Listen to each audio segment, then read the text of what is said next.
Good evening, ladies and gentlemen. Thank you so much for joining us for tonight's edition of HR Mentorship Learning Series. My name is Oluyemi Adeosun, and tonight we'll be looking at the topic playing office politics without selling your soul. And our facilitator for the opt-ins time. I'm always happy anytime he reaches out, and I like him. He reaches out.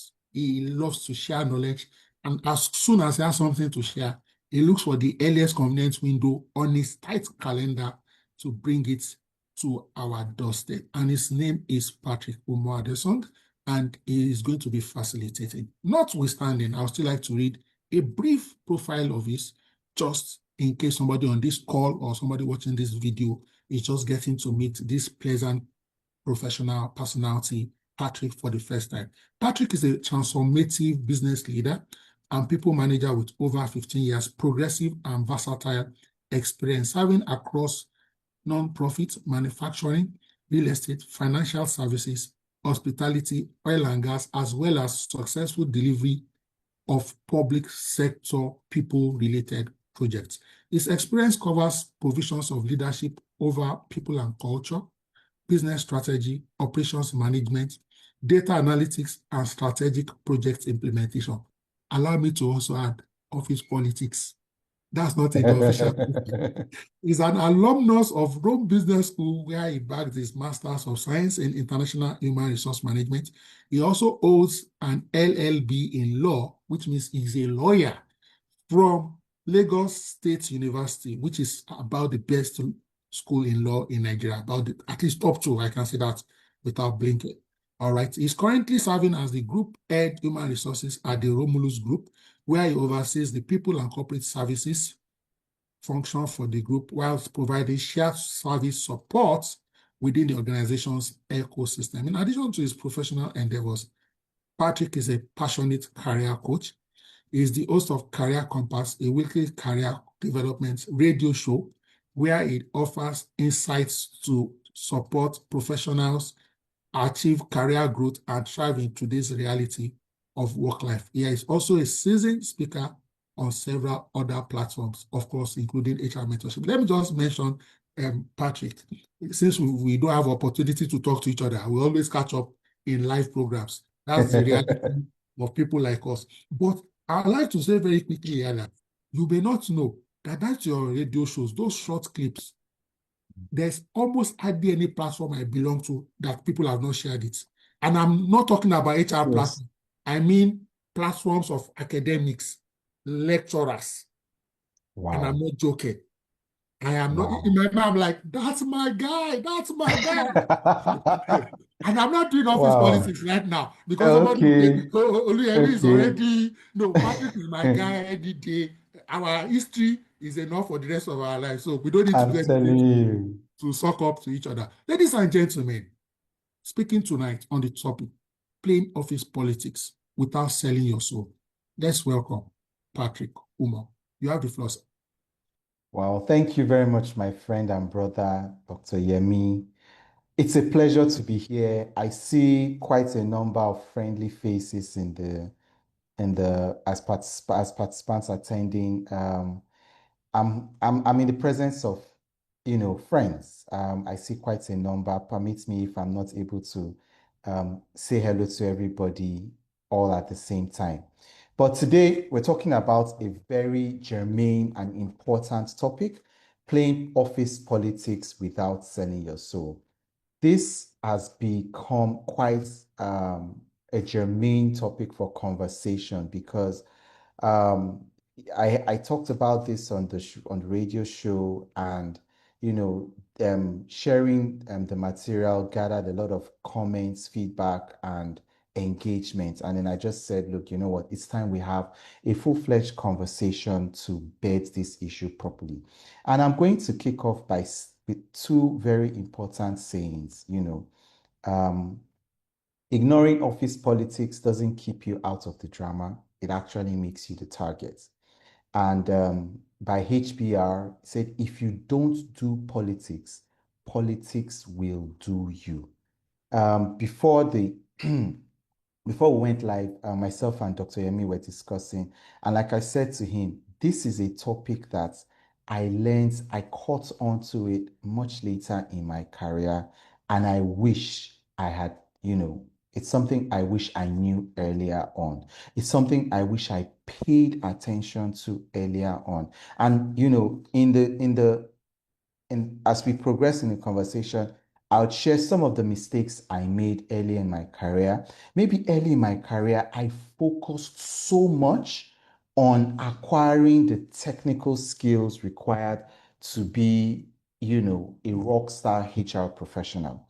All right. I focused so much on learning, the whole 9 yards of the HR value chain: recruitment, talent management, learning and development, organizational development, pump and burn.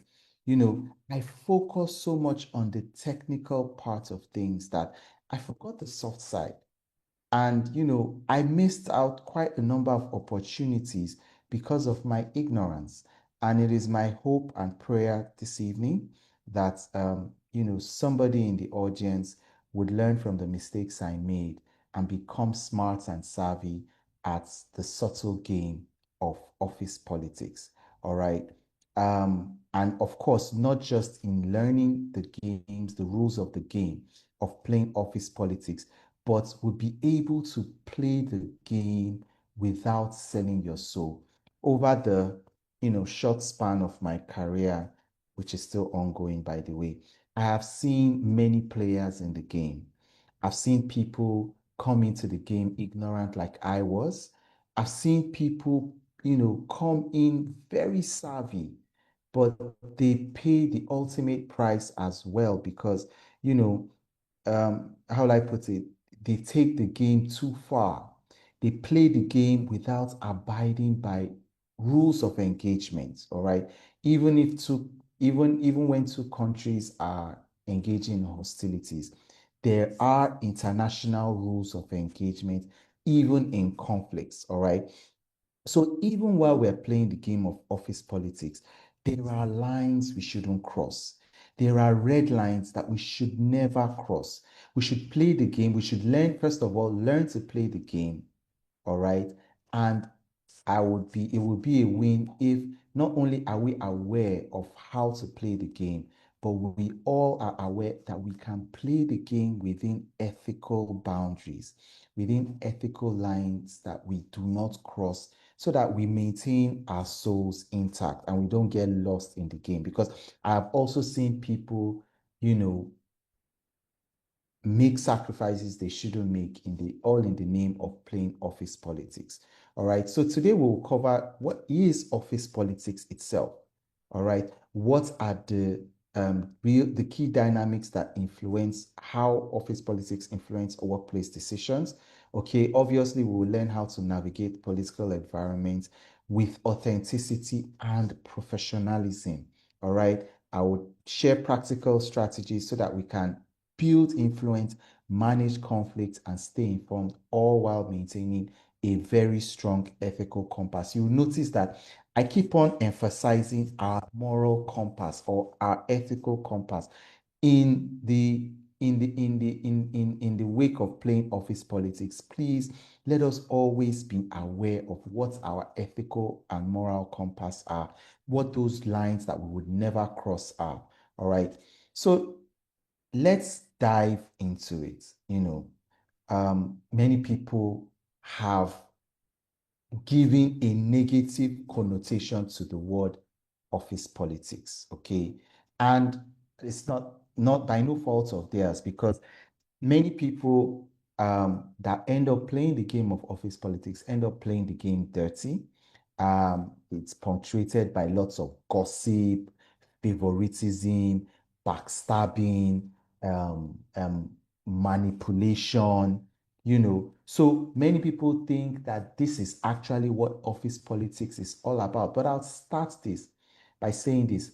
In reality, first of all, not just in the office, wherever you find yourself, be it family, country, workplace, even religious organization or religious or social organization, politics is everywhere. Okay? Whether you acknowledge it or not, there is politics in everywhere. Politics is how decisions are made. Politics is how resources are allocated.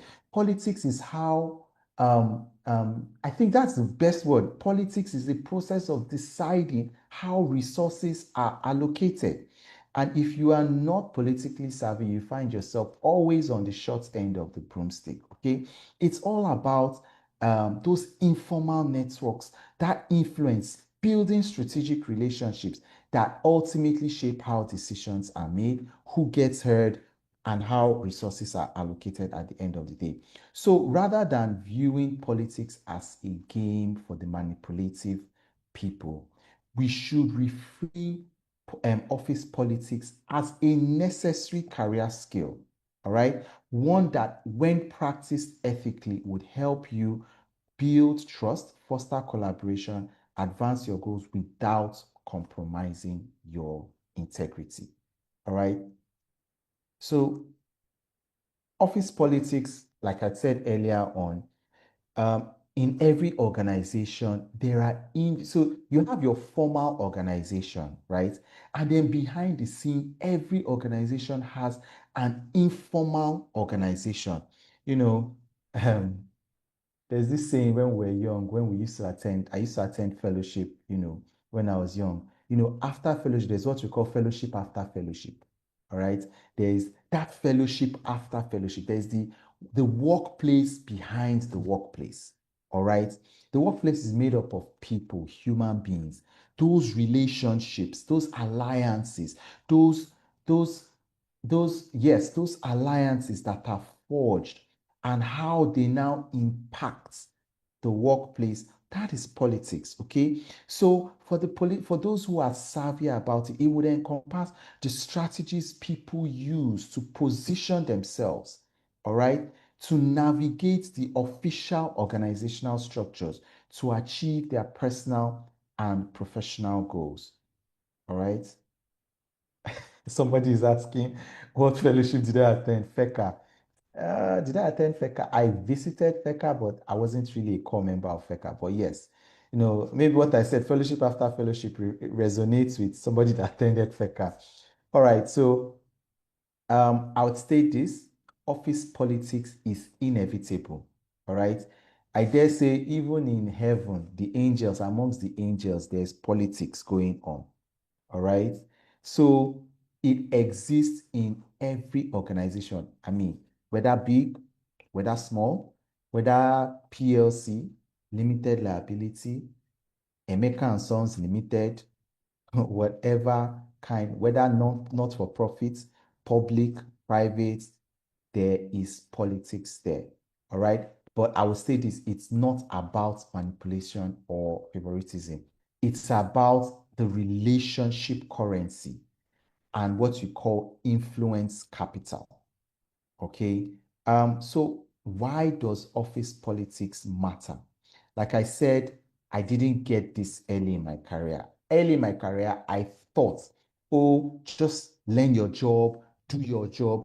Dr. Yemi introduced me. I read law in school. In law, there's something we call res ipsa loquitur. That means don't worry, do a good job. The facts will speak for itself. Your good job, your good work will speak for you. Don't worry, just focus on doing a good job. I was not guided right. Okay? It's not just a workplace nuisance that we have to end. It is a fundamental part of how every organization functions. Whether you are aware of it or not, office politics influences decisions, it affects relationship, and it determines the opportunities that will be availed to you. All right? So understanding and engaging it strategically will be the difference between your stagnation and your growth. And this is why we should, one, for career advancement, I'm going to state this. People think it's, just do a good job, score well in your appraisal, and you will get promoted. I kid you not true. Okay, and I'm going to be very practical. I've done performance management in several organizations. So your line manager appraises you and puts you up for promotion. That promotion has to go to the promotion committee. Okay? your your decision Oh, I love what Princess Moba says. She said, even within families, there's politics. God bless you for that statement, ma'am. Even in families, people related by blood, there is politics. Back to the example I gave, I have seen situations where line managers recommended their direct reports for promotion. But guess what?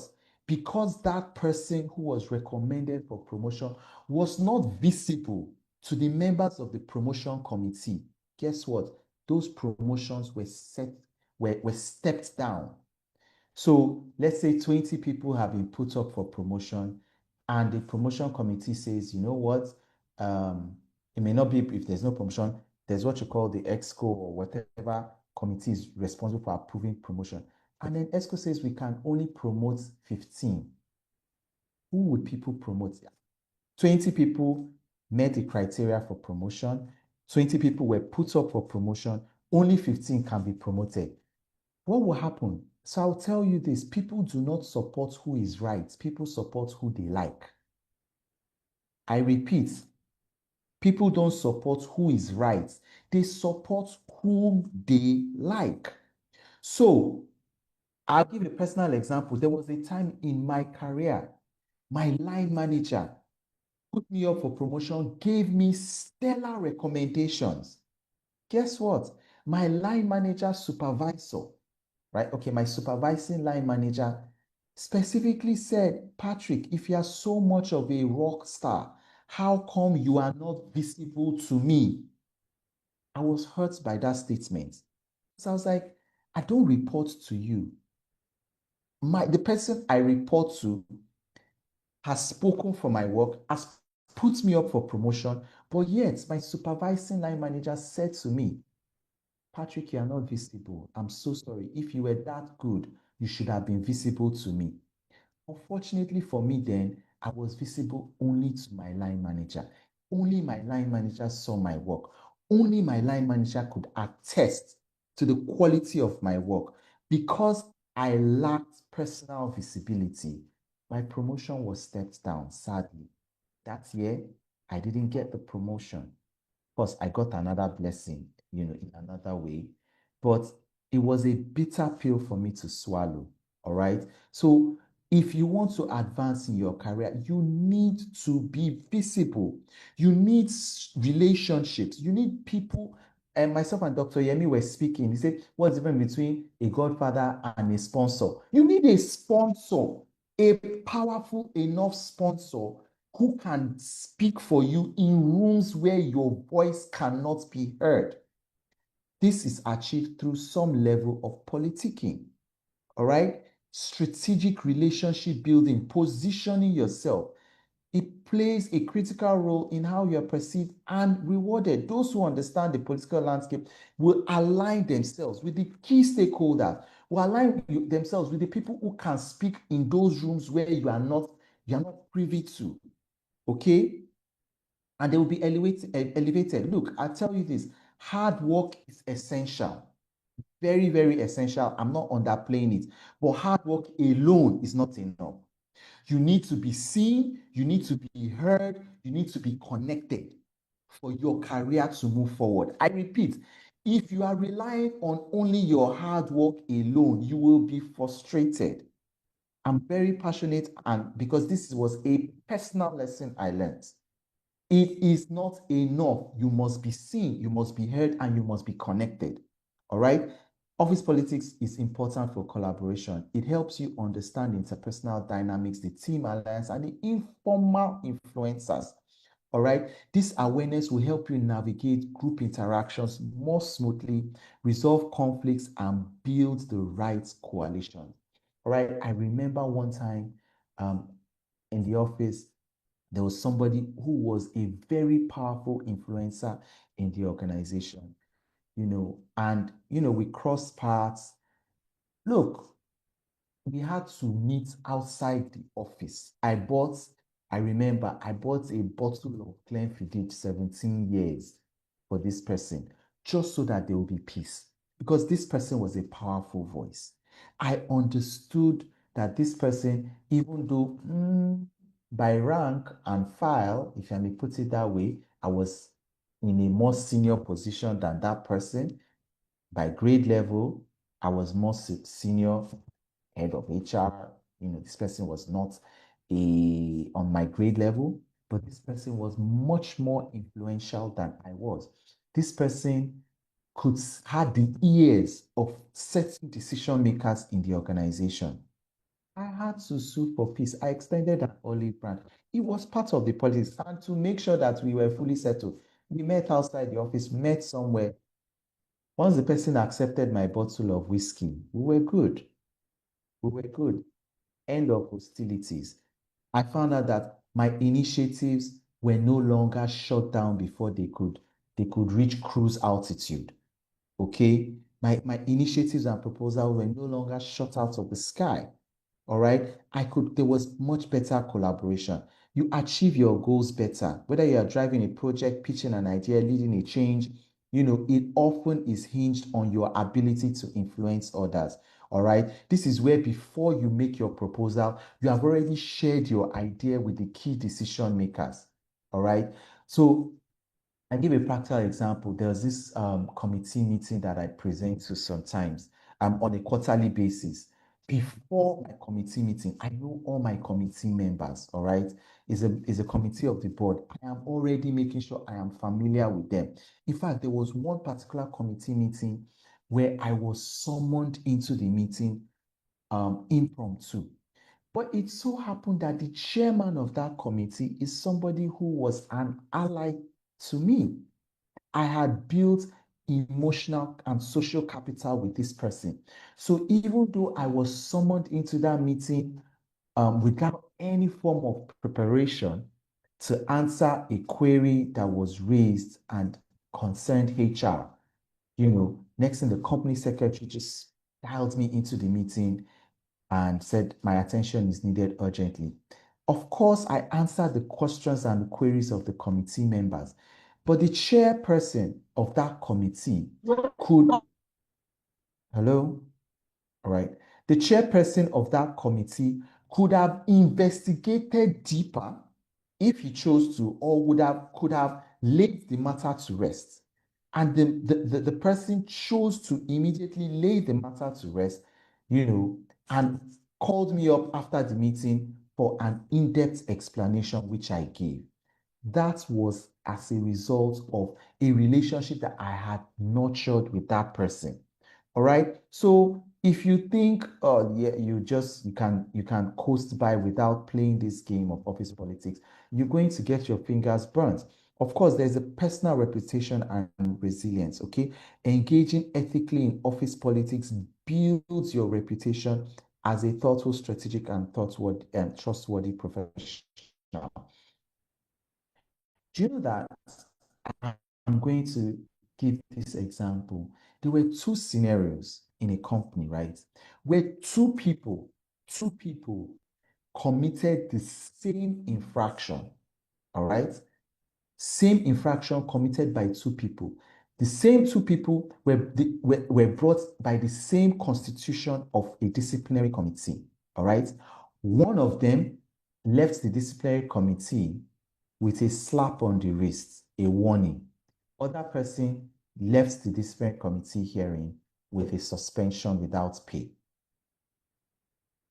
One was more politically savvy and the other was much less politically savvy.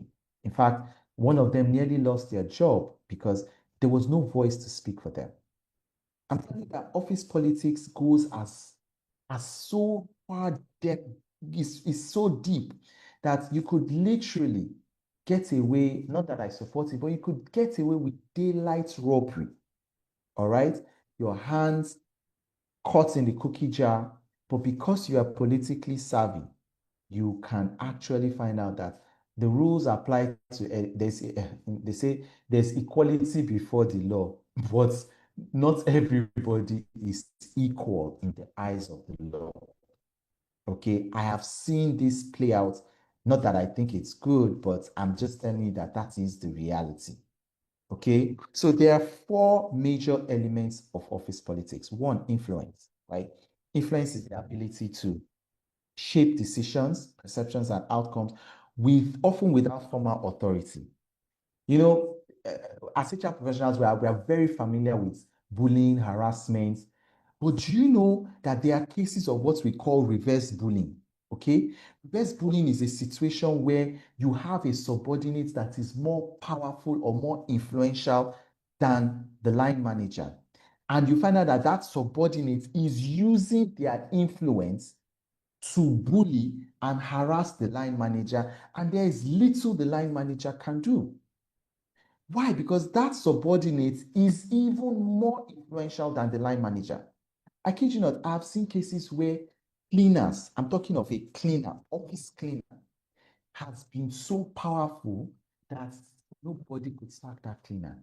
Cleaner could get away with many unthinkable things. But because that cleaner understood politics, right? The cleaner was not the brightest tool in the shed, right? But this cleaner was not even the most hardworking tool. But this cleaner was visible to every member of senior management. This cleaner made sure they were the ones that personally had the keys to most of the senior managers' office. They trusted them, trusted him. He would clean their office personally, buy toiletries for them personally. Sometimes even goes as far as helping them clean their homes. And what do you, HR, you say you want to sack the cleaner because the cleaner came late on XYZ day. Sack the cleaner now and see how many senior managers will summon you to their office asking why. All right. Okay, somebody says corporate armed robbery. Thank you for that. You see, this cleaner, yes, this cleaner could get away with corporate armed robbery. Thanks for that. And you can do very little against that person. I'm serious. That is how powerful influence can be. All right. Now, influence could be based on your personal charisma, your expertise, your access to information. See, this access to information, very key. There are some drivers that are more powerful than managers in a company because those drivers have access to certain information that nobody has access to. All right. Okay, I don't get what Stella means by loyalty destruction. Maybe you could explain more. All right. So, influence is used by how you advocate for ideas. I'll tell you how powerful influence is. Okay. There are drivers that have advocated for certain people to be promoted because they drive the CEO to work, drive him back from work every day. You know, they have his ear. And in certain moments where the CEO runs certain things by them, guess what? Whatever they say would carry weight. Okay. So influence is not about control, by the way, it's about persuasion and presence. Another very important aspect of office politics is relationships. Look, relationships are the very foundation of office politics. Okay. Okay, destructive loyalty. Okay, I get you now, Stella. They determine who trusts you, they determine who supports you, and who includes you in key conversations. Okay, office politics is all about forging relationships. Okay, man is a social animal. Man was built not to be isolated. In fact, in prison, one of the worst punishments they can give a prisoner is something called solitary confinement, where they confine you to yourself. You do not have any interaction with any other prisoner. That's the worst form of punishment there is. All right? Human beings will go mad. They lose their sanity when isolated. And it's the same thing in the corporate playbook. Okay? If you are not included in certain conversations, you feel isolated, it affects you mentally. All right? And office politics it's very key in forging these relationships, ensuring that you have the necessary rapport, okay, mentors, allies, sponsors, collaborators, informal and formal leaders. Okay, these relationships are very important. It's your relationship currency. the goodwill and trust that you build over time that you can cash when you need it. Okay, so strong relationships will open doors that performance alone cannot. All right, I repeat, when you have strong enough relationships, doors that your performance cannot open will be open. In fact, there are certain people that their line managers were forced to put them up for promotion. There are certain people that I've seen that were promoted that were never put up for promotion by their line manager because, they forged the necessary relationship. Of course, power dynamics is not just about title, it's about access, visibility. I know certain PAs that are more powerful than directors in companies. The PA is more powerful than directors. Okay, how it flows is essential to navigating office politics. Okay, you need to be savvy enough to know power doesn't necessarily lie in the formal organogram. Okay, you need to look at the informal organogram of your organization and know where the power players are. They may not be so obvious. Okay, now this source of power could be from somebody who knows something nobody else in the company knows, somebody who has social capital that nobody else in the company has, somebody who has resources, somebody who is close to leadership. All right, you need to be politically aware to recognize who the influencers, I'm not talking of TikTok influencers, okay, who the real influencers in your organization are. People that influence decisions, how decisions are made. These are the people that you need to be allied with. Okay, those are the unspoken rules of office politics. Power isn't always visible, but it is always present, and you need to know where the power lies. Okay, and then strategic awareness, the ability to read the room. Okay, understand the organizational landscape and act based on that foresight. Sadly, many people don't know how to read the room. They don't know when to speak up. They don't know when to keep quiet. They don't know when to align. They don't know when to pivot. All right. You need a certain level of situational intelligence to understand your timing, your tone, your context. Okay. And you need to be savvy organization wide. Know the formal and informal structures. Know who the strong personalities are and who, you just need to coast by. Being politically savvy means playing the long game with integrity. All right. I'm going to quickly talk about politics versus performance. Okay. Many people feel, oh, it's all about performance. Look, like I said, performance alone is not enough. Okay. It's essential to know that it's not just enough to do a good job. Visibility, relationship, and influence play an even bigger role in determining who gets promoted to where, who gets what benefits, who gets this and that. All right, decisions are not always merit-based. See, I repeat, it's only God that sees the good you do in your closet and will reward you openly. I'm sorry, no human being is God. All right, human beings need to see your good on a billboard, or if I may put it that way, they need to see your good advertised on a billboard so that they reward you. They say you have a good product without advertisement is like blinking in the dark. You're doing a good job, but nobody is aware of what you're doing. All right. So this is where you leverage on your personal alliances, the informal networks, perceptions and narratives, not just facts. Okay. If you are not part of the conversation, you may be overlooked, even if your work is excellent. All right. You need to use politics to shape outcomes. Okay. Office politics will help you advocate for your ideas. It will help you gain support. It will help you even navigate resistance to change. All right. So without political awareness, your contributions may not gain traction or may even be claimed by others. I've had my wonderful contributions being claimed by others.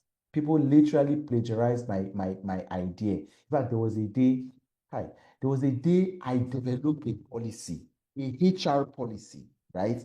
And guess what? Somebody in another department presented my policy during a town hall meeting. And guess what? That person took the accolades for a policy that I prepared, I designed. And when there were challenges with the policy, and people went back to meet the person to address the challenge, guess what? The applause was already over.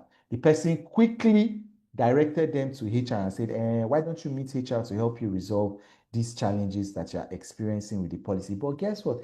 HR was not there to collect their flowers and accolades because at that time, I was not that politically savvy. Had I known what I know now, then it wouldn't have played out that way. Definitely not. Okay. So I'll just wrap up this slide with saying this: avoiding politics can be very risky. Choosing to opt out of office politics doesn't make you neutral. Some people say, I just want to be neutral. I'm not for anybody and I'm for everybody. Look, it doesn't make you neutral. It makes you invisible or vulnerable to the agendas of other people. So office politics is not a game we can sit out. Okay, Stella is asking, what would I have done just for learning purposes? Look, you develop a policy, you submit the policy yourself, you present the policy yourself. I played, I'm shy. There's no need to be in the limelight. I'm not a talkative. It's a lie. Next time, be a talkative for yourself. It's not talkative, but you need to be able to promote your idea. If you don't promote your idea, if your idea is very good enough, somebody else will claim the credit for your idea. If you can't advocate for yourself, somebody else would claim claim the flowers for your own idea. Okay, so when you start something, see it through to the end. If not, somebody else will finish it up and claim the glory. I hope that addresses your concern, Stella. All right. So I've been very particular about something in this game of office politics, which is, yes, as much as I'm hammering on the fact that it's not a game we can sit out, yeah, but I am very particular that we should play office politics ethically. All right. All right. Thank you, Stella. And how can we play? So there's a difference between ethical and manipulative office politics. Okay. Um, let's look at office politics. It's a practice of engaging the workplace dynamics. You're doing everything you should, but you're doing it in a way that is honest, respectful, aligned with personal and organizational values. Okay, so it's about navigating the informal power structures of an organization without resorting to any form of manipulation, deceit, or a self-serving behavior. Okay, there are so many examples. Some I'm even afraid to mention here on it. But in the way of playing office politics, many people have gotten their fingers burnt because they played without, maintaining ethical boundaries. Okay, it's about being transparent. You communicate, you make your intentions and motivations clear. There are no hidden agendas or misleading tactics. Respect, okay, valuing the perspectives and contributions of others, treating your colleagues with dignity, regardless of your rank or their role. Okay, fairness, promoting equity, ensuring that credit is shared appropriately. There was a time, there was an event, okay, our end of year. So our end of year party then, it was a huge event. We spent close to almost hundreds of millions, on our end of year party. Okay. And so we're a committee. I kid you not. So that year, I was in the end of year party committee. So there was awards, there were several things. There were committee members who barely attended one single committee meeting. I did all the heavy lifting. I met with the vendors. I did this, ensured DJ, venue, awards, plaque, everything was on me. I was literally running from pillar to post. I nearly fell sick after the whole event. But guess what? When the divisional head, at the end of the party, I was running, I was busy fighting with caterers, making sure everybody has food, making sure everything was done well, everything was right. And then the divisional head came on the stage and then he was saying, oh, this end of year party was well done, beautifully organized. He was the chairman of the committee. Obviously, he never attended any committee meeting, but he's the chairperson. Okay. and he was appreciating his wonderful committee. He said, "Oh, committee members, please come on stage. That's all. I want to appreciate all of you." Guess what? All those people that did not attend a single committee meeting, they were the first. They were the first to run to the stage and take a bow. Me, that I lifted, did all the heavy lifting. I could not even I climb the stage because I was still the caterers literally had their hands around my neck, their money, their this, their that. And I was looking at everybody else taking a bow, receiving the accolades and applause. And there I was behind the scenes, making sure everything happened, making sure the magic happened. So I was not visible. Somebody else got the flowers, okay? And I hope that doesn't happen to anybody else, okay? Office politics is about building genuine relationships, collaborating effectively, providing constructive feedback, okay? Staying true to your values. Now, let's compare ethical and manipulative office politics. All right. Okay, great. Daniel, I see your comment. We'll probably hold that. Maybe when we're done, we can now. That's a very important question, and I think we can address um, address that question after the presentation. Stella, what would I have done differently in this scenario? In this scenario, I would ensure, right, that I am visible. I would not pick up anybody's, to be honest, I won't pick up anybody's work for them. I would have done my own job as a member of the committee and allow other people to do their job. Sometimes our effectiveness and efficiency makes other people relaxed, okay? And when you end up doing more than you can, taking on more than you can, you break down, and then those who are. So the thing about success is this, right? Success should be effortless in order for it to be praised. When people see you suffering and grunting to achieve a goal, they rarely give you the accolade because success, in order for it to be appreciated, needs to look magical.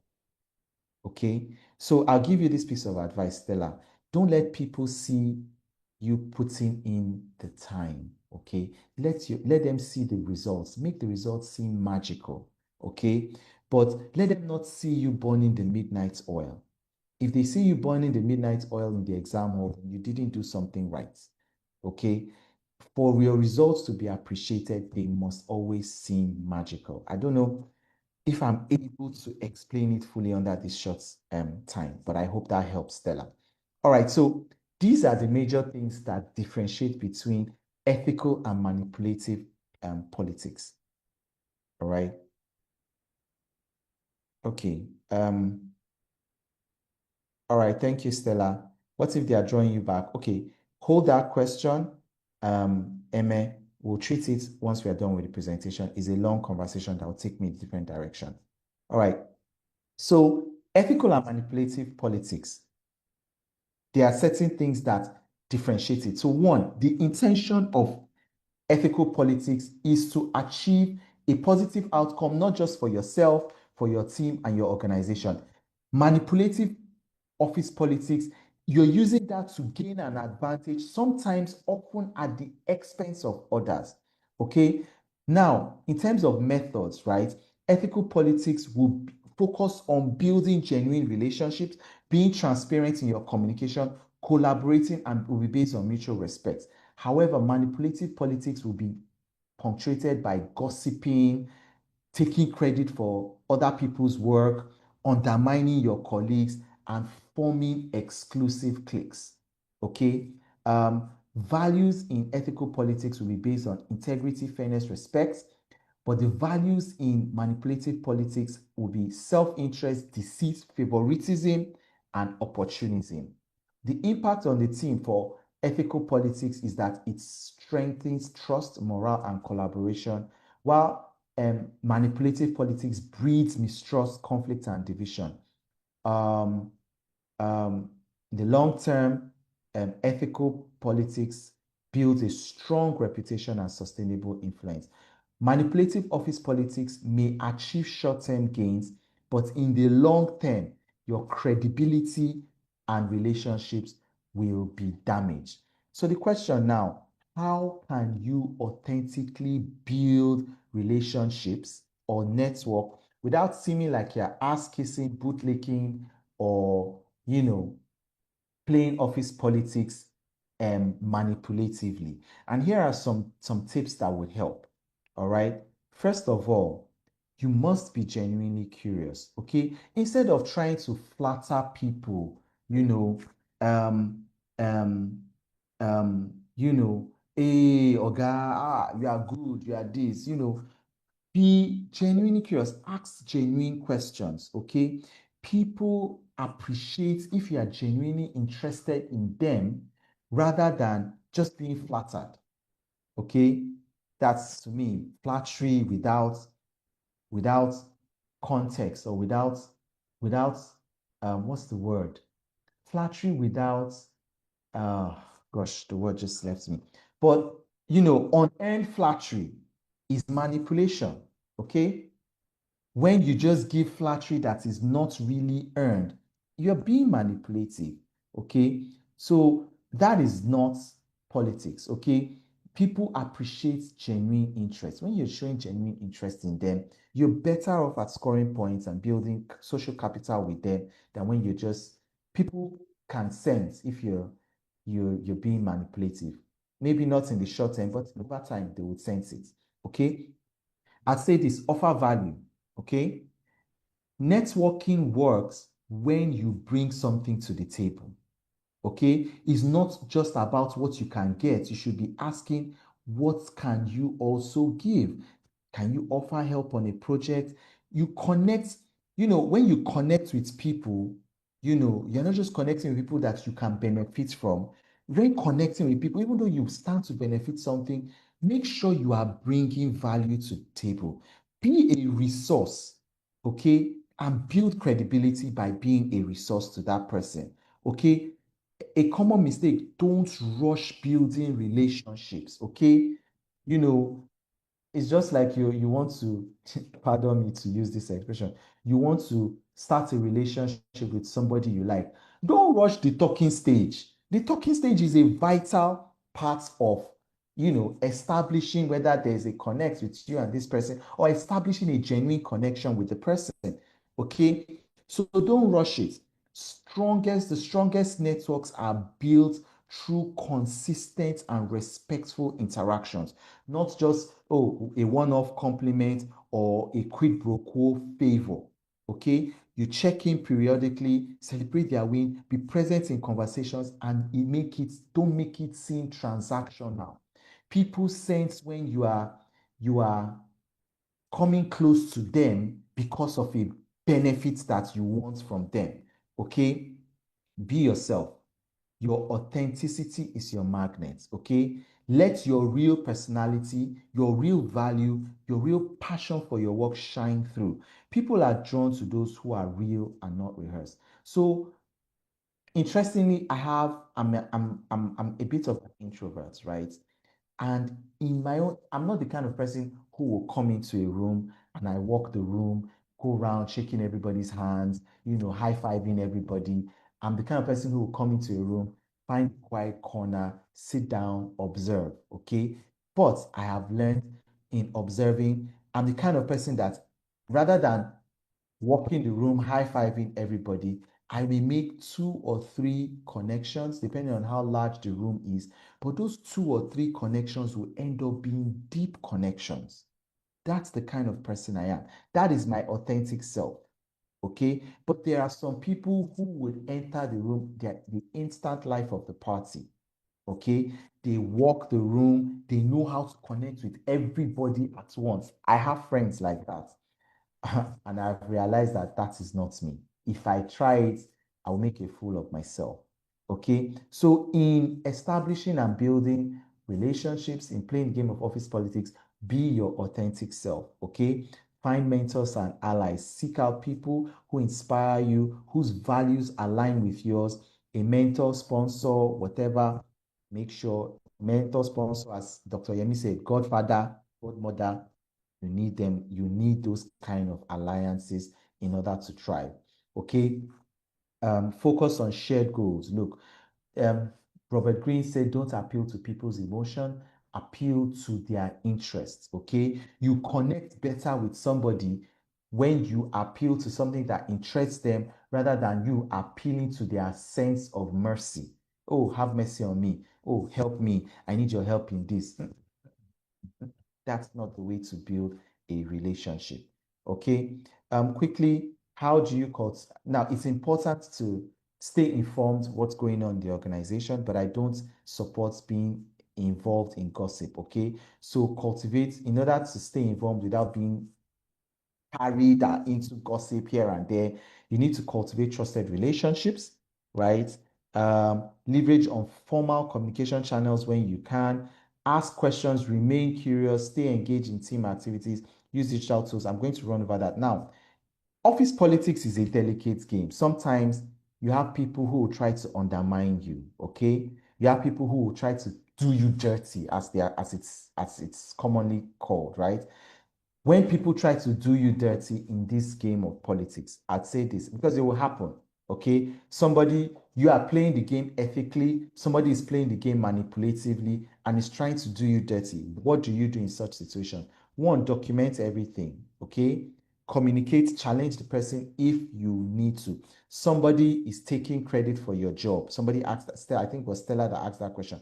Somebody, that event, in fact, the person who climbed the stage and was taking a bow that did not lift a finger, afterwards I challenged him. I said, guy, what you did was wrong. You never attended any of our committee meetings.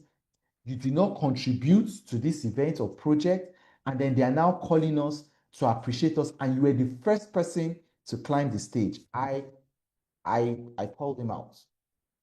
Okay. Address it directly if appropriate. Okay. Escalate it professionally if you have to. Make sure you are visible. Provide regular updates, team contributions, collaborative wins, share progress reports in team meetings. Okay, build allies and advocates. Now, how do you go about? I've been talking about visibility, visibility, visibility. Okay, how do you become and remain visible without bragging? Okay, or without being obnoxious. Okay, let your work speak, but give it a voice. Do not assume people would notice your contributions automatically. Okay, you have to share your accomplishments. Okay, in meetings, share these accomplishments, put it in a report, share the report. This frames your success around your impact and not your ego. Okay, use data if you can. Replace vague statements like, oh, I worked hard, I do a lot, I'm first in the office, last out. No, measurable impact. Okay, the campaign I led generated 15% increase in engagement. Numbers tell a story. They do it without sounding like you are bragging. Okay, communicate your progress regularly. I've said it. This will keep your work visible and positions you as proactive and organized. All right. Share the credits. There's no I in team. Okay. Acknowledge the contribution of others. Okay. I couldn't have done this without my able committee members. I couldn't have done this without the support of my team and departmental members. Okay. Find advocates, build relationships. Like I said, mentors, managers, godfathers, sponsors, godmothers, whatever you need to do to build relationship, make sure you do it. All right. Because sometimes the best recognition comes from others that are amplifying your voice. All right. Stella says one major cause that she sees is that breeds gossip in the workplace is systemic, especially when the organization doesn't have a proactive communication mechanism and feedbacks ensuring employees are involved in so that ensures employees are involved in lip service and inclusiveness. Okay, yeah, so if there is no formal communication channels, as HR we need to set up those formal communication channels: Slack, WhatsApp group chats, different WhatsApp. Just there should be formal channels where information is disseminated so that rumor mill and gossip and cho will be reduced. All right. So cho will abound where there are no formal communication channels. So Stella, definitely that needs to be put in place. All right, be a team players, help others shine, offer support, share knowledge, celebrate their wins as well. When you lift up others, they are happy to reciprocate the favor. Speak up in meetings, okay? Share your ideas. Don't sit in meeting like an office furniture, okay? When you need to, speak up, share your ideas. This will build your visibility and position you as engaged and thoughtful. All right, so I want to wrap up with certain myths about office politics, or certain myths that have come to be associated with what people think office politics is. All right. First of all, I think I've said this a lot. Myth number one, people think that hard work is all that matters. Yes, I've said this. Hard work is essential, but it's not enough. Without visibility, relationships, and influence, your work will probably not get recognized or promoted. So doing great work is the foundation, but being seen and heard is the accelerator. Myth number two, office politics is just gossiping and backstabbing. Gossip is noise. Okay, real politics is about influence, trust, and strategic collaboration. Okay, these relationships are not built necessarily in the office. Okay, it's not about drama, it's about dynamics. Okay, myth number three, you know what? Let me just ignore the drama of office politics and I'll focus on my work. Okay, ignoring office politics will not protect you, it will isolate you. You risk being left out of key decisions and conversations. Silence isn't safety. Your silence is your invisibility. All right? You don't have to be loud or extroverted to succeed at office politics. Okay? Let me borrow me this. Your voice doesn't have to be loud like Dr. Yemi's voice. Okay? Your voice can be gentle and calm like Patrick's own. As an introvert, you can thrive in office politics. There's something called the power of quiet influence, okay? Thoughtful communication. Listening is also a powerful tool, okay? You don't need to be loud, you need to be very intentional, all right? Playing politics often means being dishonest or manipulative. Not true. In reality, ethical office politics is rooted in integrity, transparency, and respect. It's about building trust, not breaking it. So you can be strategic and still be sincere. Dr. Yemi says going forward, he will be whispering, he will not be speaking loud again. Okay, so another myth is people think office politics is only for the ogas at the top. You're wrong. I have seen, like I said, I've seen cleaners that got it, cleaners that get it. They play these games and, oh gosh. Look, I've seen somebody who joined an organization as a cleaner, right? And as at when I left that organization, that person was an associate. Meanwhile, this person has not even finished university yet. But this person was promoted to associate. This person was a cleaner, from cleaner to kitchen hand, worked in the kitchen. From kitchen hand, this person, boom, was promoted to associate, moved to a proper professional department. This person played politics and played it well. This person was visible.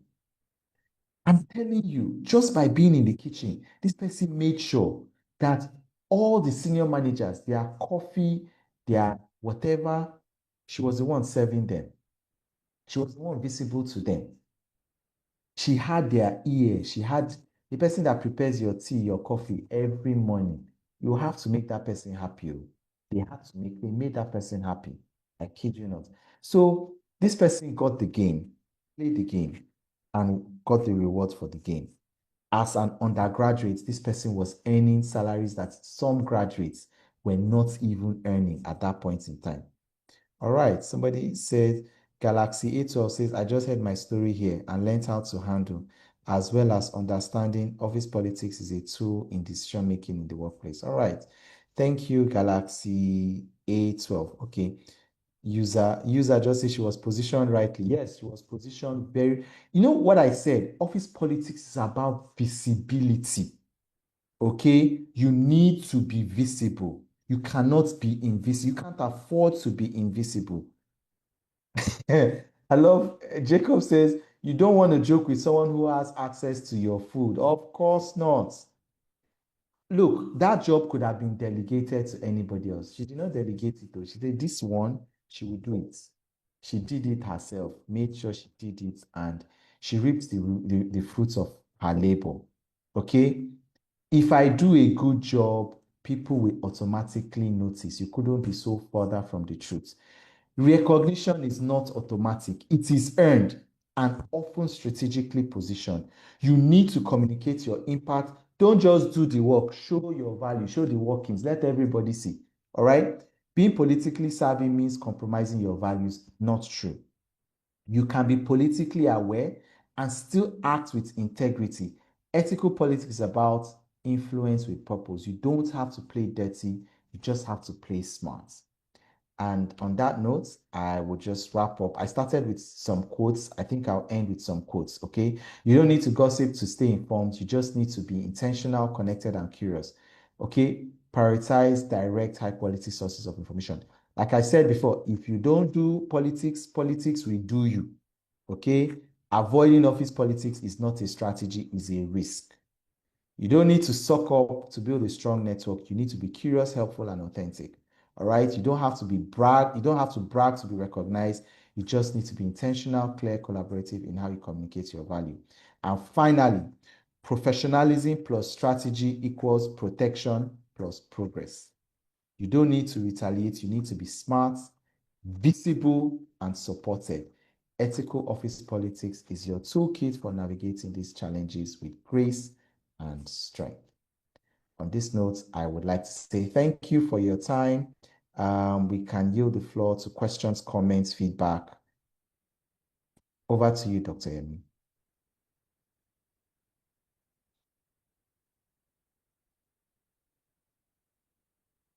Dr. Yemi, are you there? All right. Okay, there are questions. All right. Okay, good. Etini, you said you have questions. Mr. Etini Akpabio, do you want to unmute to ask a question, or do you want to type your question? Whichever one, I'm okay.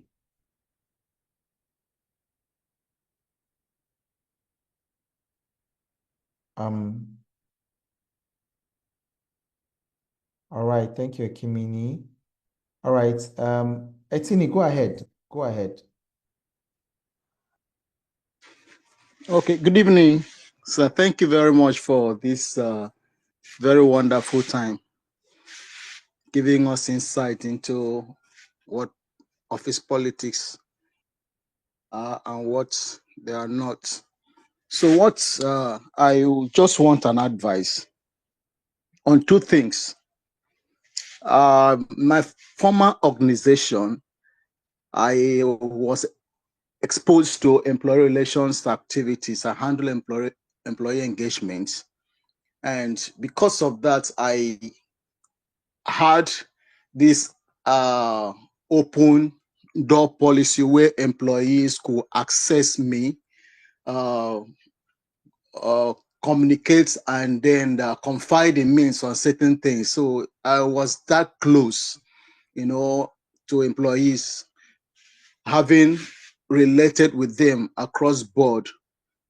So I had issues that management saw that my closeness to employees as exposure to HR department.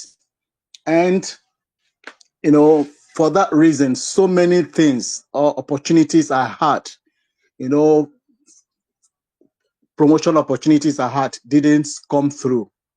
So I didn't really quite like it. So, and I made up my mind, if I happen to leave that organization to a new place, I was going to change my style. So, and that's exactly what happened when I joined my current organization. I had to, be very, very conscious and introverted, so to speak. Just this week, the DMD, Deputy Managing Director, is very impressed with what I do.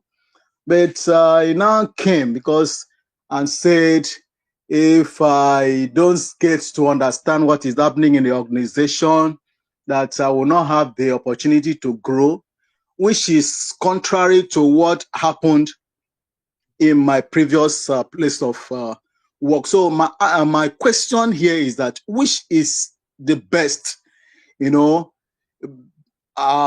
on what you have discussed with us this evening. That's one. Number two, also I've been able to relate with some few key personnel, employees in my current employment. I had issues with the finance manager, which I was very, very close with. We do so many things together. I want your advice.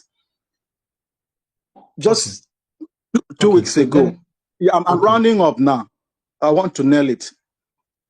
So there was a ITF case that we handle, both of us, and we are close out the ITF. But at the end of it, he excluded me out of that conversation, close out conversation with the ITF team. What I saw was just sharing that he shared the ITF compliance certificate with me. So I went to ask after I saw the receipt that the period that was under review was not captured in the ITF receipts. Now requested for him to give me the receipt from the ITF. He said that was not my call. It was not HR, a call to keep the ITF receipt. That what he could only provide for the HR department, which I was a representative, was the compliance certificate. So, but I was not very happy because I felt I was betrayed by him, and that the relationship we had is strained currently. So I just felt I should bear my mind and get advice from you, since we are discussing all this politics today. Thank you. Okay, so let me address the first one. So you need to do both. Okay, that's to answer your first question, what you should do. So there are two things: there's the job and there's the people. All right. So it seems like you were making the same mistake I used to make, which was I used to focus on just the job, and I did not pay attention to people, building relationship, building emotional and social capital with people, connecting with people. And it's very important. Let me tell you this. There's a company I worked in, right? And HR had in fact, the internal audits, right? Somebody in internal audit were very close in HR. So in fact, we're so close, had a wonderful rapport, all right? And the comp and ben team made a mistake, all right? A very fatal mistake. They paid an employee their salary twice, okay? And when the employee noticed that they got their salary alert twice, so that employee got ×2 of their normal salary, all right? The employee called HR and said, HR, I think there's a mistake in my salary, right? HR, we all looked at it from our end. We said, no, there's no mistake. Your salary is correct. Is this, is that. We didn't notice that there was a double entry on that employee's salary, right? The employee said, I think there's a mistake in the salary you paid me. And we insisted that there was no error. And we even sent an email to that effect that please kindly go ahead. There's no error in your salary, blah, blah, blah. Okay.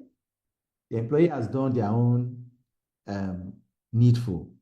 So maybe like 3 days later, after salaries were paid, when internal audits were reviewing the schedule that was used to pay, they noticed the double entry.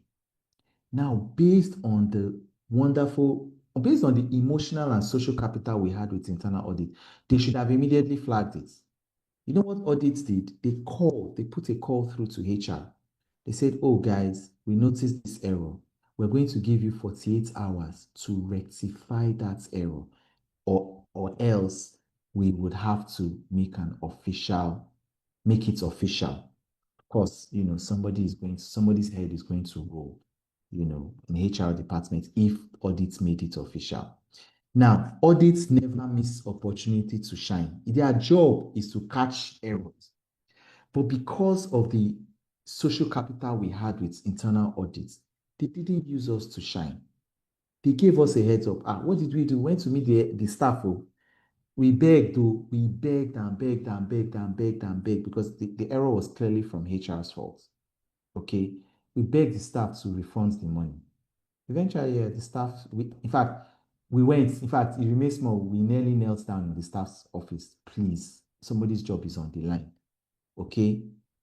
But my point is, if as HR, we focus on just the job and we didn't focus on people, at that point in time, we would have been caught in an embarrassing situation. Okay, so my point to you, Mr. Pabio, is don't just focus on your job, focus on the relationship. Obviously, to your second question, it's obvious that your relationship with the CFO is strained. Obviously, it shows that there's no social capital between HR and finance. Okay, so yes, you need to do some work there. Okay. Dr. says, if you get this compliance certificate, is a win for you. All right.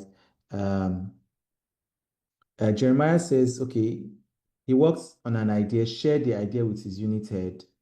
She shared the same idea with leadership without acknowledging his contribution. What should one do in such a situation? It's a delicate one, I'd say this, first of all, politics that you need to note is this. First of all, Jeremiah, your job is to make your line manager look good. Okay? So if your line manager looks good, you're doing your job well. Okay? Now, there is a delicate balance between making your line manager look good. Now, if your line manager, I believe loyalty is a two-way street. Okay? When you're loyal to your boss should also reward you. Now, if you notice, excuse me, that your line manager is not giving any credit or recognition to you, then you can also try to make your job visible to the larger organization, okay? And there are many ways to go about this, all right? Stella says she has problem with the person promoted on the premise of political visibility, but have challenge when he's featherless, hence turn his feathers whereby they do the work for him so as not to affect theirs. A lot of this office politics, especially the unethical ones, most times is destructive in nature and negates, in most cases, the workplace culture. Yes, so your culture and office politics they are two players in the same team. Okay, you cannot talk about workplace culture without office politics. And, as much as you have problems with political visibility, all right, the fact is, if you're not seen, if your work is not seen, it can't be recognized. Okay, you have to make sure that your work is seen in order for you to get the recognition you desire. All right, any other question, comments, feedback?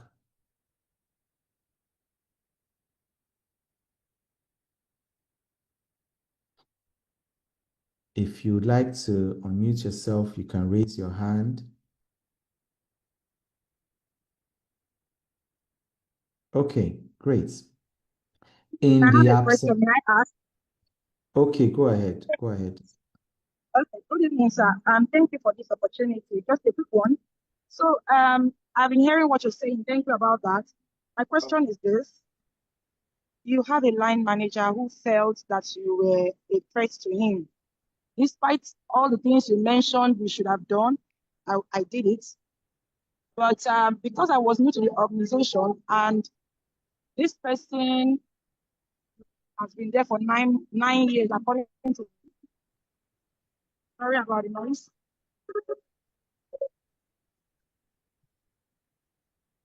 Sorry about the noise, please. I'm so sorry. I'm on the road. So, and then eventually, this person works with the HR, kept on threatening me, telling me the things they will do to me and making suggestive sexual advances at me, which just to protect myself, I never said no or yes. I just knew I wasn't going to have to do anything sexual with this person. And at the end of the day, the company is going through restructuring that must see that I must be promoted because my own business unit is different from his own. But because he's been there for long, and for no just reason, they try to take my ID card through the back door by asking a security man to take my ID card. And so I said no. I did a mail, and to that effect, they told the security man to allow me to go. And after 2 weeks, they wrote me a letter using a new assistant managing director who was not privy to all the things that have been happening. And so I appealed to the man. I said, please, could you investigate this matter? And then if I was wrong, you could take whatever you wish. And he said, I am new. I don't know whatever it is, but they told me to sack you, and I'm sacking you. And just like that, I was booted out of the door. And so I wanted to move on, no problem. They said I don't have anybody in the organization. They said I'm a nobody. They said if I have somebody who is a top person, maybe in Nigeria, they can bring me back. But if not, I can just go. No problem. So I went and I got another job in 2 weeks' time as an assistant manager in a far better organization. And then the HR wrote a stinker about me, and that was how I lost that opportunity. In this situation, what could I do? Because I already called the executive director, and I told him, I said, look what is happening. He said, I've not met you, but they've told me so many bad things about you. I said, sir, you met me on 3 occasions. I was the one that did the induction of a particular terminal to you when you came into the organization. The man said, oh, I don't know you, but they've said so many things about you. Even if I give you this promotion, they can even injure you. Because from the way they're talking about you, they can injure you. Or they could set you up.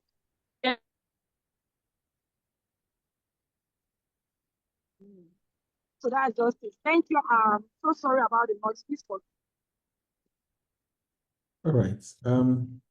So, I mean, you mentioned something very important, which is they gave a negative reference which affected your new job. That's a case, I mean, I would need to, probably need more details because of what was said, how it was said, so that I can advise, because you can actually sue for defamation of character. Okay, but in order for you to be able to sue for defamation of character for damages, you know, there's one what's it called, exception to defamation of character. That is if they claim justification. So if somebody says something that is true, irrespective of how defaming the truth is to your character, then there's no case for suit. So I need to probably have a separate conversation with you where we can discuss this further in detail. Amoba Princess, good evening. Nice to have you. Please feel free to unmute yourself. Hello, Ma. Princess, are you there? You are unmuted. Please go ahead and make your contributions, Ma. Amoba. Well done, everyone. Hello. Wow. It's so low. I'm not. Yes, can you hear? Yes, you're clear now. I can hear you clearly now, man. Yes.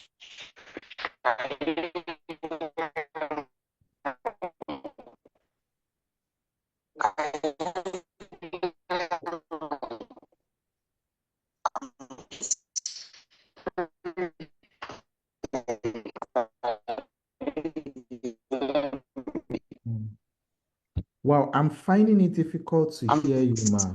Your network is bad. Okay. Hear me?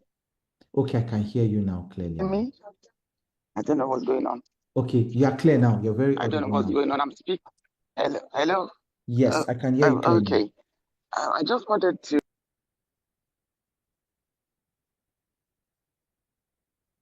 Uh-oh, we've lost her.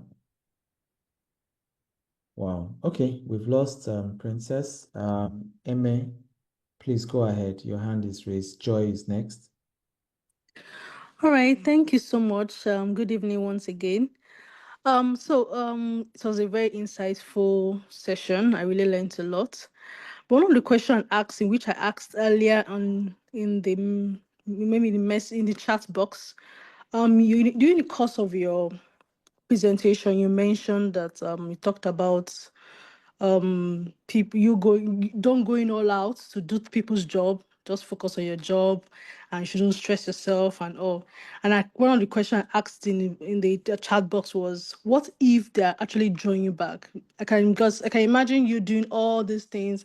Of course, it's just to make sure that you achieve the whole occasion goes well and all, but at the end of the day, these are people that if you don't do that, everything, of course, people would talk and say, oh, HR did not do well, they didn't do their job well, the committee, it also falls back at you, and also you yourself will also be disappointed. So what do you think, what's the advice will you give in terms of people drawing you back, not allowing you not to achieve your goals or achieve your responsibilities? Or I don't know if you understand I my get you. I question. get you. Okay, So it's thank you. simple. The answer is simple. Hold people to account. Hold people accountable. People should be accountable for what they're supposed to do, right? The better thing to do would have been to escalate. If I knew better, rather than doing their job, I would escalate. I would make sure I call them out. Look, Joy, you have not yet done A, B, C, D. Tomorrow is the deadline. You get, hold people to account. When you hold them to account, trust me, they will either shape in or shape out. But when you do their job for them, they're not learning. And at the end of the day, they will just take the credit for even their work which you did for them. So if I had the benefit of hindsight, rather than doing anybody's job, I'll hold them accountable, hold them to account for their job that they ought to do in the first place. I'm not earning your salary. Why should I do your job? Are you the one that will pay me? If I do your job, will you pay me in addition to my own salary? If not, why should I do your job? It's a different thing if you need help and I'm helping you. That's different. But I can't be doing your job and you're stretching your feet and relaxing. And then when it's time to take the accolades, you will now come out and take a bow, receive the flowers for your job that was done but was not done by you. No, I don't agree. I hope that clarifies things, Joy. Yes, it Okay, does. Thank you so much. Yeah.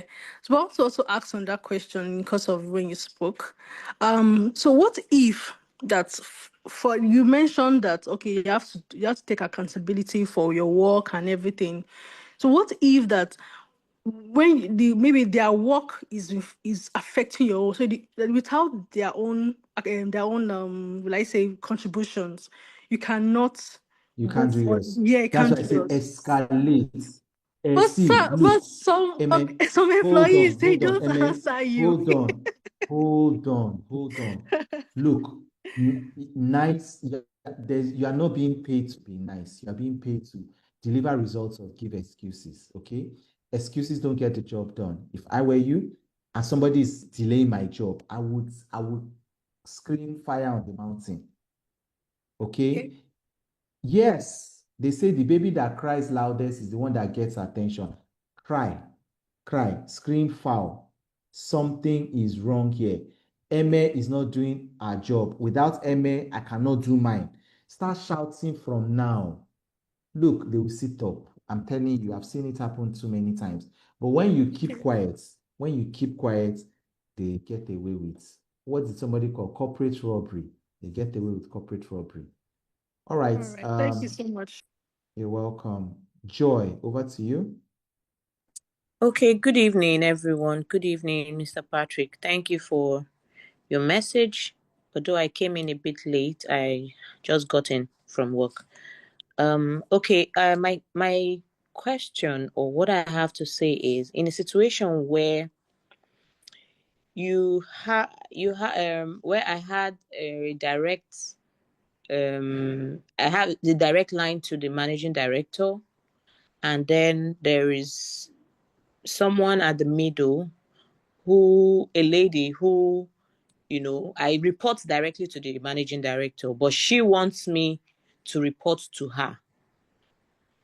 So on several occasions, she's tried to defend that, oh, she can do my job, she can take my job, I don't know, I kind of sense some kind of jealousy and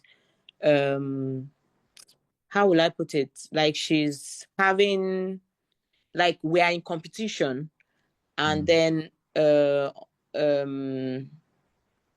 she feels that I am too more productive, or that I'm going to like outshine her or something like that. And then my boss finds out, he knows about these things, he knows about her attitude, but will say, don't worry, Joy is a strong girl, she can handle her.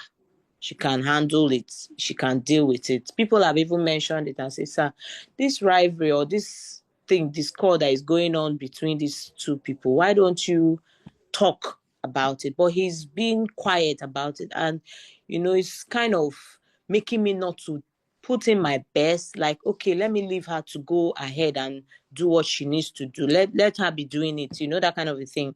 So I don't know what advice you probably give to me on how to. I think somebody in the audience has already answered you this, and I agree 100% what Dotun said. A JD, or look at the organogram, okay?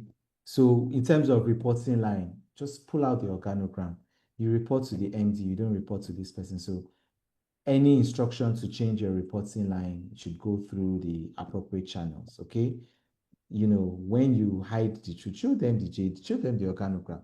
Okay, then in terms of clash of responsibilities, show your JD and clarify your JD with your line manager. Oh, MD, according to my JD, I'm supposed to be doing A, B, C, D, E, F, G. He knows all this, but he's not willing to speak up. He's not willing to say anything. Yeah, and so frustrating. Yeah, sometimes, you know what leaders do? They want, let me borrow the words of our president. He said, sometimes success it's not given to you on a platter, you fight for it. Okay, so you have your JD, you have your clearly defined job responsibilities. Stand on it. Stand on that business. That's what you have to do. Stand your ground. Stand your ground on your reporting line. Stand your ground on your job responsibilities. You're not being paid to be nice, okay? You're paid to do a job. If this is your job, you do your job. Do your job. Okay, Architect Isaac. Oh, very good question. Who does your performance appraisal? Osato, I could do that. Who appraises you? Joy. It's the boss. But then case dismissed. Case dismissed. Your MD appraises you, then this person is a mute point. She can't make you report to her so long as she doesn't appraise. If she appraises you, then I just say, look, madam, go eat humble pie, ask for forgiveness. So the recent thing she's doing right now is to work with other colleagues to, create a huge clash, like, trying to find every little error or any little fault with what I do. Yeah, so if she's trying to gang, create she's lobbying against you. Exactly. She's trying to use influence against you. I hope you are not focused. You are also not focused on your job and not paying attention to influence. I'll give a practical example that I gave in class. Look, myself and somebody had a clash. Now, this person was very influential. I was also very influential. Okay, so it was going to be a case of two elephants. Thank you. That's what I'm saying. And may play your office politics too. The same people she's lobbying, you lobby too. Guess what? At the end of the day, those people that she's lobbying, those people you are lobbying, they will call both of you one day, sit both of you down and tell both of you to settle. And that was what happened in my own case. This person was powerful, was influential. I made sure I was also powerful, I was influential. Both of us were at loggerheads. Guess what? It's people that called both of us to settle. People call both of us, okay, oh yeah, Patrick, she's a lady, she's not going to beg you. So me, and I said I'm a man, I will not beg her. So what I just did, okay, I bought the bottle of whiskey, told them to put it in front of her. You can't drink my bottle of whiskey and you're still quarreling with me. It's not possible. From the moment she collected my bottle of whiskey, we've settled.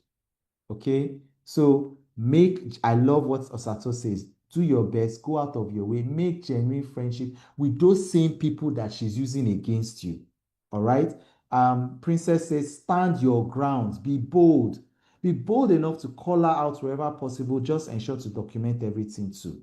I also agree. But she's playing the room against you. Play the room too. Okay?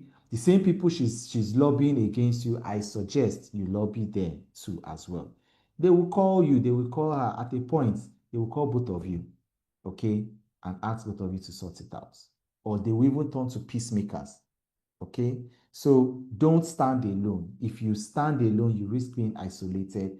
And if you're isolated, they take you out easily. All right, All right, thank you very much. We've spent an hour, 30 minutes. I will take one last comment or question. Architect Isaac, I'll take your comments. This will be the final question or comments, and we'll draw the curtains today. All right, go ahead, Architect Isaac. Hello, good evening, everyone. Thank you, Speaker. Today's topic has been highly insightful. I'm just going to be adding to what the last person that asked the question talked about, because I have similar experience. Eventually, in the middle of the relationship or the drama, I discovered the word narcissism. Every measures that you've mentioned or anybody have mentioned, I did it. I had my lobbies, I reported. He was actually a very close friend, or let me say a friend, not really close, but we've not worked closely. And he was the one that recommended me to the job. So he was actually close to the boss, that's my upline manager, and he was immediately below me, like an assistant, because maybe he thought he's going to be the project manager. Eventually, he wasn't giving when we went for the interview. So maybe he had this notion that, okay, I'm supposed to be better than this guy. I'm supposed to be taking that role that this guy is playing. Eventually, both of us were sacked. Or let me say we were disengaged. So that's why I didn't agree with all the resolutions or the measures given. Or every measurement document, even the boss saw it. The boss saw those things. One of the best things that was suggested to the management was that they should separate both of us, because they now look at high performance. So if there are two projects, okay, why not let this guy go there and let this guy go to the other one? But it didn't just work. So I don't know, maybe you can still, especially dealing with narcissism. I think I just discovered that, don't let me say I discovered about mid of last year that narcissism issues are totally different. They say it's not the regular side office politics that you meet. This one was so deep. I bought gifts for him. I bought 25 liters of palm oil. I gave him earpiece. I gave him power bank. I bought books on leadership and stuff. Almost immediately he would turn it over. And this is somebody that was the best man in his marriage, in his wedding. So you should know that at least we're a bit close. And he have to tell the wife that, okay, don't have business. I wanted to buy some stuff. Yeah, and he started spoiling all over, even guys that are not in the company, that are our friends. Words I've spoken like 10 years ago, he now started opening up when I was relying on him as a crying shoulder or leaning on him. And he went off to go and tell the couples. Different people, different story, and he still pretend, he still play the drama as if he's a good guy, The issue of fault finding. So I don't know. Maybe you can still buttress on ways out, especially with narcissists. Thank you, sir. Okay, let me tell you something. Okay, if you follow me on social media, you see some of my viewpoints regarding office life and all. I'm going to say this. You blur the lines between your personal and professional lives. Maybe because this person was instrumental in you getting the job. Okay, I see Princess is in the same line with me. Say there's something fundamentally wrong. There's an underlying factor there. Okay, so I agree with what Princess, I myself and Princess are aligned. So I think maybe because you felt indebted to him for your job, you blurred your lines of professionalism.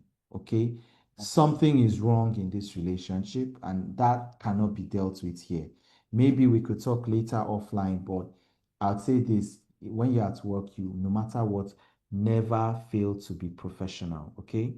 Professionalism is something that's unnegotiable. No matter how close you and somebody become as friends or whatever, you have to remain professional. Okay. Thank you so much. All right. So okay. So yes, it really goes beyond the office.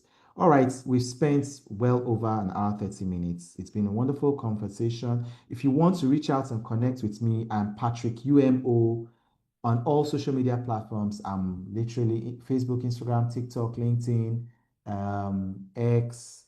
Wow, which other social media handle is there? Snapchat, everywhere. Just look up Patrick UMO, reach out to me, and feel free to connect. Okay. If you go to my Instagram page, you will see all my videos. I talk about office, work, career. So feel free. Yes, feel free to reach out to me. If you send me a connection request on LinkedIn, I will check you. I will check out and accept. I'm on YouTube. My videos are there. Feel free. All my social media handles. My social media handle is Patrick UMO. Patrick UMO. Patrick UMO. Instagram, Facebook, YouTube, LinkedIn. You'd see me there. Thank you all for a wonderful and engaging session, and do enjoy the rest of your day. Bye. Bye. Good night. Thank you, sir. Done a good job. God bless you. Good night. Thank you, Mr. Patrick. Thank Please, you. I couldn't get Thank the you, Mr. Patrick. Thank you, Mr. Patrick. It was very insightful. Thank you. Thank you. Thank you. Mr. Patrick, could you send the slide again? I didn't get it, I've please. shared the slide with Dr. Yemi, so he would be able to share with everyone. Okay. Thank you, sir. You're welcome. Thank Thank you. you so much.